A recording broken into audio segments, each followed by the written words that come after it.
Good night everyone. तो welcome to another blog. तो एबे देखंतु आमर बाजरानी राति 11टा। तो आमर एठी वाशिंग मशीन रे कपड़ा पड़ी लुगापटा सफा होची। तापरे एबे आमर देखंतु गोटे मिनिट देखंतु एठी हस्बैंड घर झाड़ू करचंती। तो नहीं राति 11टा नु आज्ञा भल भाव देखंतु राति 11:40 पाखापाखि हो गलानी। Good night everybody.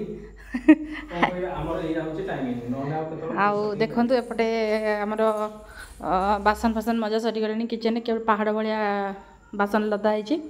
तापर आउ किछि समय पर देखंतु आमर केमती सब यही सब रसी फसी भिड़ा होती। वर्षा दिन बाहर लुगा सुखे होनी। ए लुगापटा सुखा हे। तो आपण मैंने भावुवे मुझे कौन पागल भाया गपुची राति सब ये कम किए करे सका उठले समस्त करती।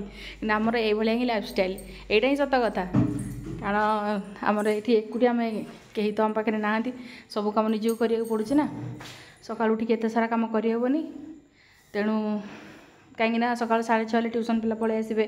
6:30 भितर झील स्कूल जीव।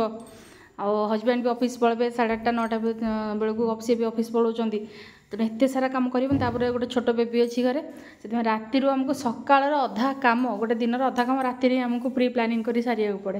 यहाँ खाली आमर नुहे जो मैंने बाहर एकुटिया रोथे छोट छुआ सहित चलुवे से मैंने ही जिनसा बुझीपारे कमन थिंग्स। एथेर किसी आश्चर्य हबार ना। सो आपण मैंने शुअतु रेस्ट करूँ। आम कम सरला भी रेस्ट करूँ राति 1 1:30 2टारे। Bye bye good night.